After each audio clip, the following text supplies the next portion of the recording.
여러분, 이제 오늘로써 우리 베드로전서 시리즈가 이제 끝이 납니다. 오늘이 마지막 시간인데요. 여러분, 우리 베드로전서 언제 시작하셨는지 혹시 기억하십니까? 무려 4월 12일 날 우리가 이 첫 번째 말씀을 함께 나누었습니다. 그때 담임 목사님께서 알려주셨던 삼행시로 이 베드로전서를 시작했는데 혹시 여러분 기억나십니까? 네, 제가 혹시 기억나시는 분 계세요? 여러분, 제가 혹시 손을 드는 분이 계시면 커피 쿠폰이라도 쏘아드리려고 했는데, 자, 우리 그때 무슨 삼행시로 시작을 했냐면 나그네라는 삼행시를 시작했습니다. 그러니까 갑자기 아시겠죠? 자, 여러분 한번 운을 띄워주시겠습니까? 나 그대를 사랑하오. 그대도 나를 사랑하오. 아이고, 감사합니다. 제가 그때도 이렇게 너무 좋아서 감사합니다로 했던 바로 그 삼행시입니다. 기억나시죠? 우리가 이 삼행시를 함께 나누면서 우리가 이 땅에 발을 붙이고 살아가지만 실상은 세상의 문화와 가치관 속에서 완전히 낯선 자들, 이방인들, 또 이 많은 사람들로부터 때로는 손가락질 받는 이제 그런 존재로 살아간다. 그러나 우리는 하나님께 택함 받은 그러한 나그네다라는 말씀으로 이 베드로전서를 시작했습니다. 그래서 세상의 가치관으로, 성공의 기준으로 그렇게 따져보면 어찌 보면 우리의 삶은 늘 손해보는 삶인 것 같고, 또 사람들로부터 소외당하는 것 같은, 어떻게 보면 주류에 서지 못한 늘 비주류의 삶, 뭔가 세상의 기준으로 봤을 때는 실패한 것 같은 그런 실패자의 삶일지도 모른다는 그런 말씀을 드렸습니다. 오늘 우리가 함께 읽었던 이 마지막 베드로전서 5장은 바로 그 고단한 이 바벨론 땅을 묵묵히 걸어온 나그네들에게 던지는 마지막 하나님의 말씀입니다.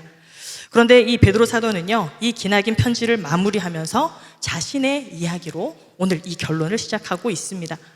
남들에게 들었던 어떤 거창한 그리고 거룩한 어떤 이론, 아니면 교과서적인 그런 이야기가 아니라 본인이 세상에서 하나님을 사랑하는 그 마음으로 열심히 살아보려고 했지만 실패하고 처참하게 무너졌던 그러한 경험, 또 그런 실패자의 고백으로 이렇게 우리에게 알려주는 거예요.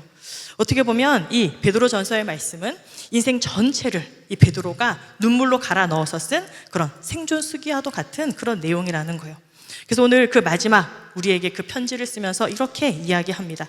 1절 말씀 그리고 2절 말씀 함께 읽어보겠습니다. 너희 중 장로들에게 권하노니 나는 함께 장로된 자요 그리스도의 고난의 증인이요 나타날 영광에 참여할 자니라. 너희 중에 있는 하나님의 양무리를 치되 억지로 하지 말고 하나님의 뜻을 따라 자원함으로 하며 더러운 이득을 위하여 하지 말고 기꺼이 하며. 아멘. 여기서 이 베드로는 자기를 무엇이라고 고백하고 있냐면 그리스도의 고난의 증인이다, 이렇게 이야기합니다. 여러분, 그리스도의 고난의 증인이다, 이 단어가 어떠한 뜻일까요? 그저 예수님께서 십자가를 치셨던 그 모든 과정, 그 고난의 길을 옆에서 잘 지켜보았다라고 하는 어떤 훈장과 같은 말이 아니라는 거예요. 이 고백은 베드로 사도의 평생의 부끄러움이자 가슴 가장 깊은 곳에 박혀있는, 어찌 보면 지울 수 있다면 지우고 싶은 그런 상처의 고백이라는 겁니다. 여러분, 베드로가 어떤 사람입니까?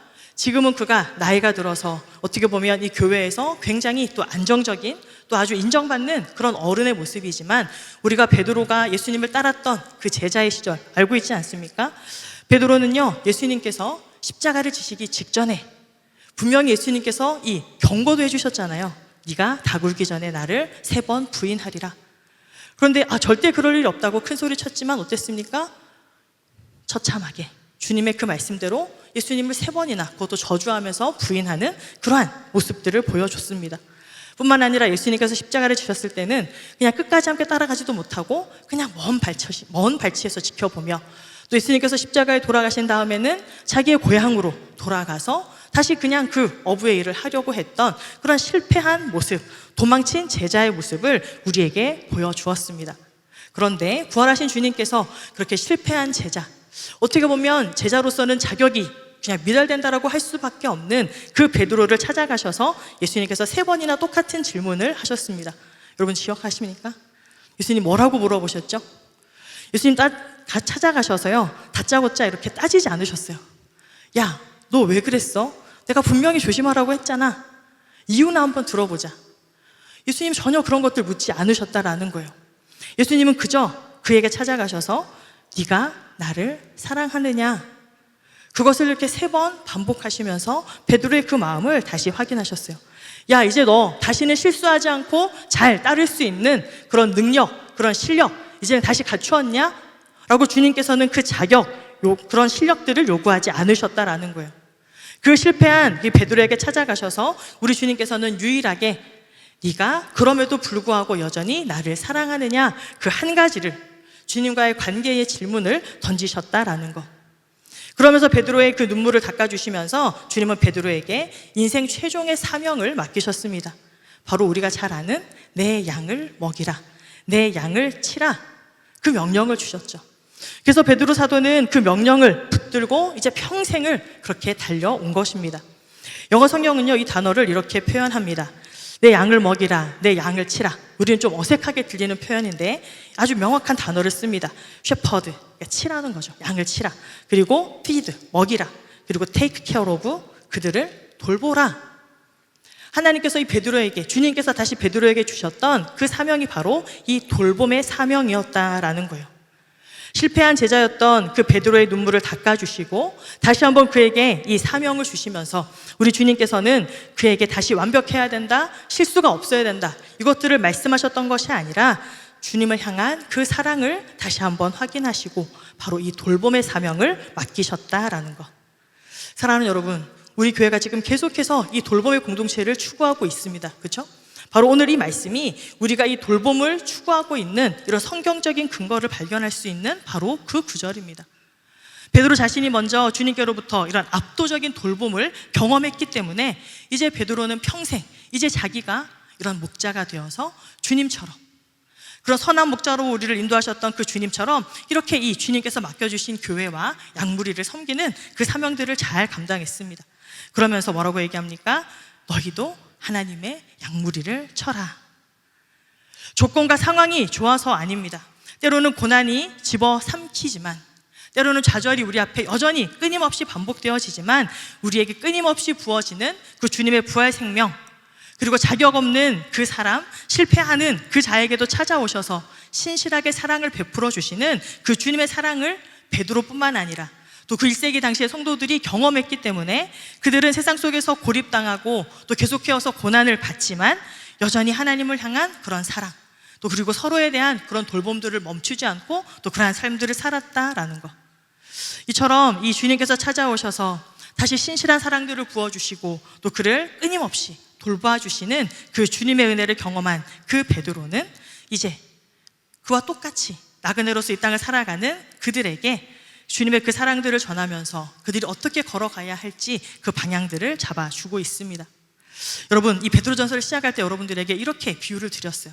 우리가 이 땅에서 나그네를 살아간다라는 것. 여러분, 나그네는요 이렇게 큰 어떤 캐리어들을 막 2개, 3개 이렇게 끌고 다닐 수 없다라는 거예요. 먼 길을 순례하는 순례자들의 배낭은 어때야 됩니까? 단출할 수밖에 없다라는 거예요. 그저 그 순례길을 걸어가기에 꼭 우리에게 필요한 생존 필수품만 우리가 담아갈 수 있다라는 것. 그래서 우리가 지난 수개월 동안 베드로전서를 함께 나누면서 어떻게 보면 베드로 사도가 이 땅 가운데 나그네로 그저 배낭 하나를 메고 걸어가는 우리 이 땅의 많은 성도들에게 어떻게 그 배낭 속에 하나님께서 원하시는 이 길을 끝까지 걸어갈 수 있는 그런 필수품들이 무엇인지를 우리에게 하나하나 알려준 것과 같다라고 할 수 있습니다. 즉 이 베드로전서는 우리의 이런 영적인 배낭을 채워주는 그런 길잡이 같은 말씀이었다는 거예요.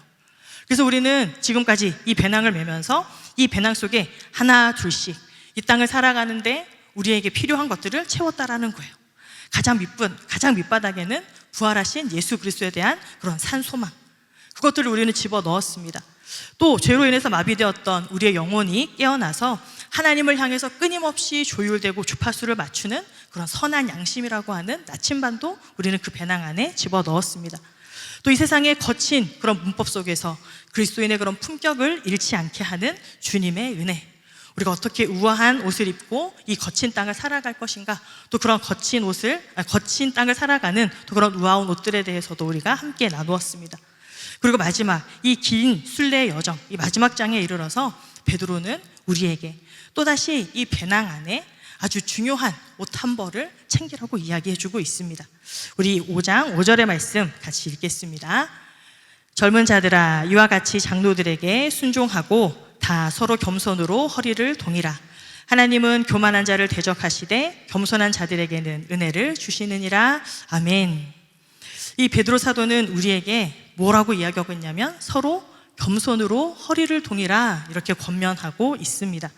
그런데 여러분, 이 구절을요, NIV 영어 성경으로는 이렇게 번역해 놓았습니다. Clothe yourselves with humility. 즉 겸손으로 옷을 입어라, 우리에게 그렇게 표현하고 있는 것이죠. 그런데 여러분, 이 허리를 동이다, 옷을 입다, 여기에 사용된 헬라어 언어를 보면 어떤 의미가 있냐면 이 앞치마를 두른다라고 하는 뜻이 있습니다. 근데 그 당시에 누가 앞치마를 둘렀냐면 그 집에서 일을 하던 종, 그리고 노예, 그들이 일을 할 때 그 옷을 보호하기 위해서 앞치마를 두르고 그들의 일들을 했다라는 거죠. 여러분, 그런데 우리가 이 말씀을 보면 떠오르는 구절이 하나 있지 않습니까? 우리가 베드로전서를 시작할 때 1장 13절에 보면요, 이렇게 말씀되어 있었습니다. 그러므로 너희 마음의 허리를 동이고 근신하여 예수 그리스도께서 나타나실 때 너희에게 가져다 주실 은혜를 온전히 바랄지어다. 아멘. 여기에 보면 우리가 이 나그네 여정을 시작하면서 우리 마음의 허리를 동이라 그렇게 이야기를 했죠. 즉 내가 이제 이 나그네의 길들을 끝까지 완주하기 위해서 나의 결단, 나의 의지, 나의 인내, 이것으로 우리의 허리띠를 둘러매었다면 오늘 5장 말씀을 보니까 이제 주님께서는 그 종들이 메었던 그 앞치마, 즉 타인을 섬기기 위해서 우리 몸에 두르는 그 겸손의 앞치마, 즉 종의 옷을 우리가 입어야 한다, 그렇게 이야기하고 있습니다. 베드로 사도는요, 이 구절들을 이야기하면서 아마 또 이 장면들을 생각했을 겁니다. 요한복음 13장에 보면요, 세족식을 했던 그 장면이 있습니다. 우리 주님께서 제자들이 먼저 나서서 아무도 발을 씻겨주려고 하지 않으니까 주님께서 먼저 허리에 수건을 두르시고 제자들의 발을 씻겨주셨던 그러한 장면입니다. 그때 주님께서 이 베드로의 발을 씻겨주려고 했을 때 주님, 저 발을 안 씻겨주셔도 된다고 이렇게 거부했던 그러한 모습을 가졌던 것이 바로 이 베드로의 모습이었습니다. 그런데 이제는 어떻습니까? 자신의 한계, 자신의 연약함, 이것들을 철저하게 깨닫고 또 그리고 그 자신이 주님의 이 용서를 아주 온전하게 경험한 뒤에 이제 그는 그들에게 이렇게, 성도들에게 이렇게 외치는 거예요. 여러분 자신에게 가지고 있는 그런 자존심의 허리띠를 풀고 또 그 마음속에 붙들고 있는 그런 교만의 허리띠를 풀고 우리 주님께서 입으셨던 그 겸손의 옷, 그 종의 앞치마를 입으십시오, 이렇게 우리에게 권면하고 있는 겁니다. 자, 그런데 여러분, 우리는 흔히 이 겸손, 여러분들은 겸손을 어떻게 생각하십니까? 겸손한 사람이다, 그 사람 참 겸손한 사람이다, 이렇게 표현을 하면요, 우리가 언뜻 좋은 뜻인지는 알겠는데 뭔가 좀 약한 모습인 것 같고 또 뭔가 좀 주눅드는 모습인 것처럼 우리가 오해할 때가 있다라는 거예요. 자, 그런데 여러분, 진짜 겸손은 우리가 생각하는 그런 겸손과는 전혀 다르다는 거예요. 미국의 저명한 심리학자인 그리고 또 세계적인 이 겸손에 대해서 연구한 이 권위자가 있습니다. 다릴 벤 통게렌이라는 교수님이 있는데 이분이 한 5, 6년 동안 이제 끊임없이 이 겸손에 대해서 연구를 하셨어요.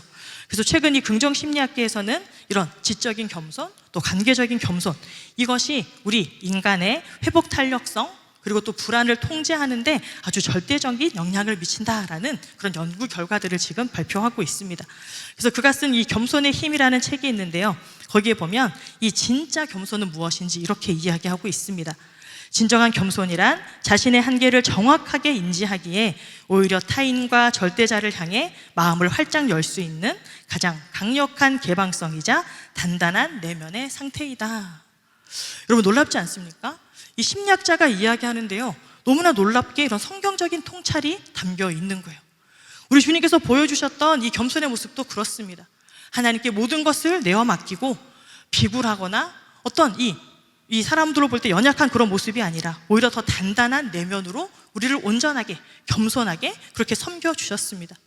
즉 이처럼 살아가는 여러분, 우리가 진정한 겸손이라고 하는 것은 내가 하나님이 아니라는 것, 즉 내가 하나님이 아니고 내가 신이 아니기 때문에 내가 내 인생을 절대로 다 통제할 수 없다라는 것, 그렇게 나의 한계를 솔직하게 인정하는 것이 바로 진정한 겸손이라는 거예요. 그리고 그런 사람만이요, 오히려 진정으로 타인의 발을 씻겨주기 위해서 기꺼이 허리를 숙일 수 있는 사람이다, 그렇게 이야기하고 있습니다. 그리고 베드로 사도는요, 우리에게 더 명확하게 이 겸손의 축에 대해서 말씀해 줍니다. 우리 5장 6절의 말씀 같이 읽겠습니다.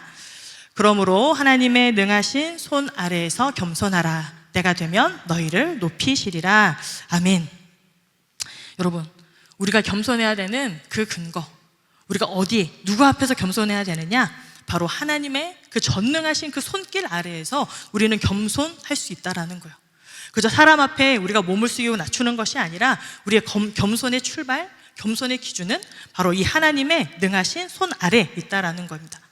성경에 보면 이 하나님의 능하신 손에 대한 그 표현, 구약에서부터 계속 이어져 오는 그러한 표현입니다.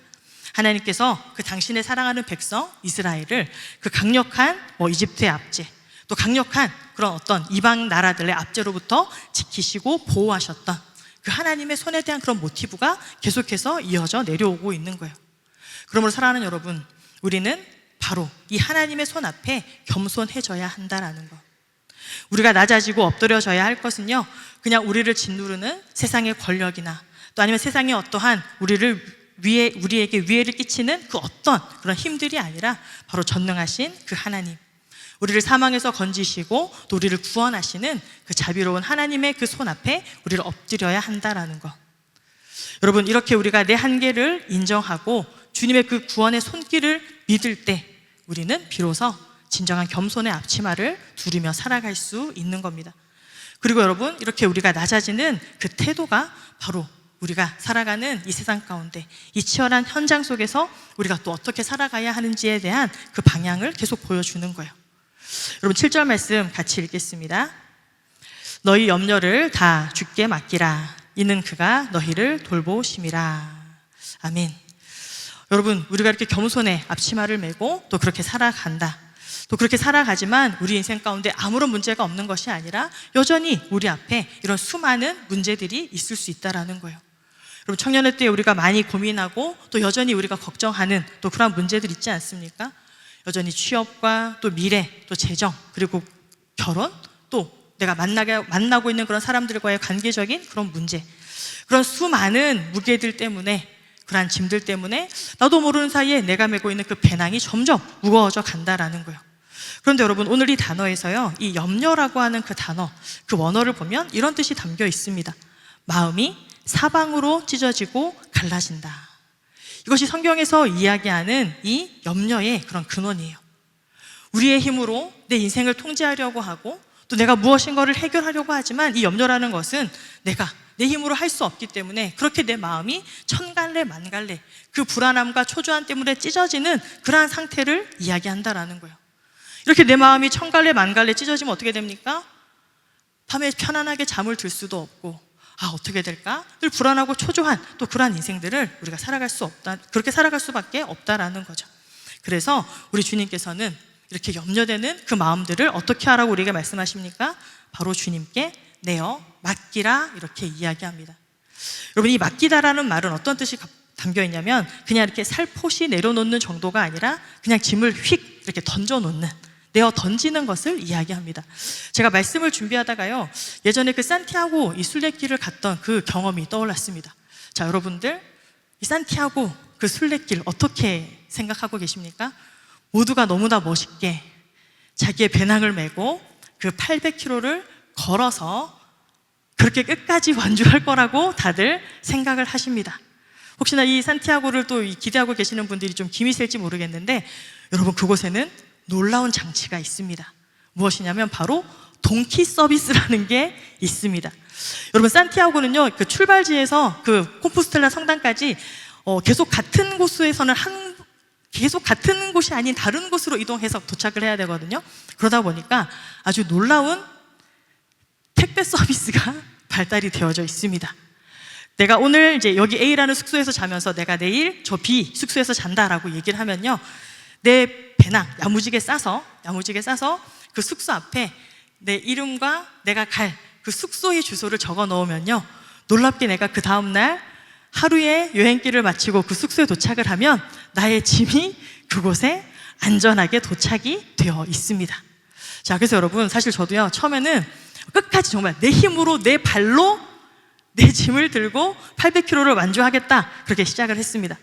근데 여러분, 놀라운 것은요, 유독 한국 사람들이 그런 마인드가 너무 많대요. 꼭 내 발로 절대 다른 교통수단들 이용하지 않고 끝까지 가겠다. 저도 그랬거든요. 근데 좀 걷다 보니까 너무 힘든 거예요. 그냥 하루에 30km씩 40km씩 걷는데 그 배낭이 하루 가고 이틀 가고 이렇게 하니까 너무 무거운 거예요. 그래서 저도 너무 힘든 날은 이 동키 서비스를 시원하게 이용했습니다.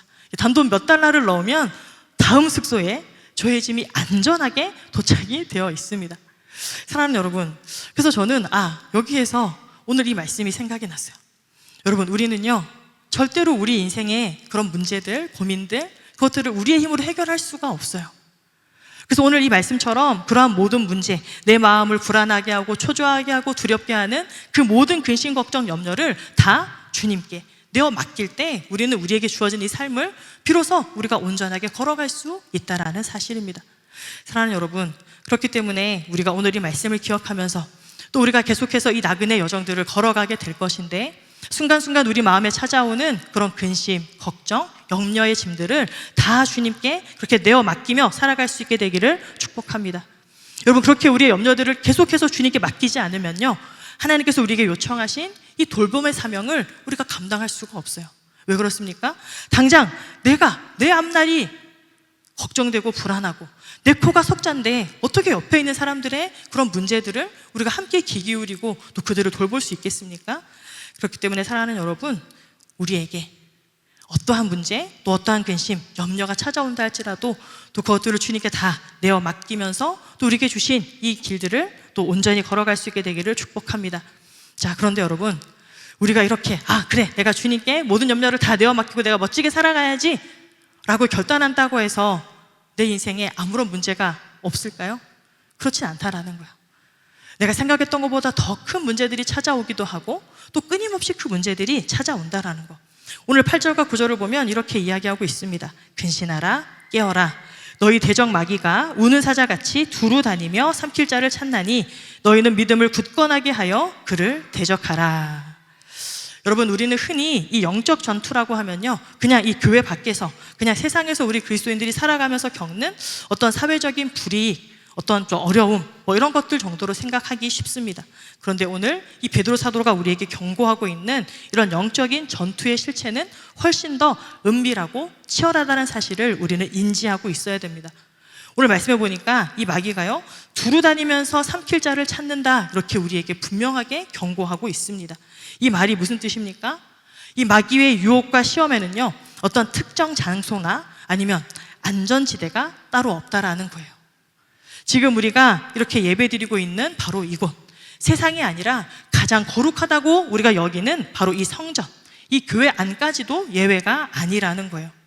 가장 은혜 받아야 할 이 예배의 자리에까지 이 마귀는 계속해서 그렇게 두루 다니면서 우리의 틈을 찾는다, 그렇게 경고하고 있는 겁니다. 우리 가끔 그럴 때 있지 않습니까? 와서 예배 드리고 있습니다. 예배는 우리가 몸은 와서 예배를 드리고 있는데 내가 순간 방심하면 저거 어떻게 하지? 예배 끝나고 어떻게 해야지? 이런 생각들을 우리가 하게 될 수도 있다라는 거. 이처럼 여러분, 이 가장 거룩하고 또 은혜만 넘쳐야 될 것 같은 이 현장에서도 그렇게 은밀한 영적 전투는 계속될 수 있다라는 거.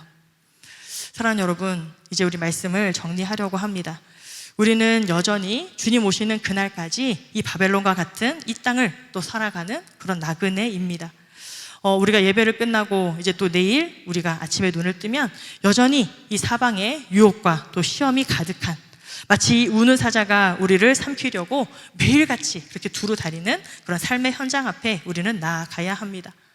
예배 자리를 한 걸음만 벗어나도 세상은 우리에게 그런 치열한 경쟁 속에 또 뛰어들라며 염려의 돌덩어리를 나도 모르는 사이에 우리의 이 배낭에 집어 넣을지도 모릅니다.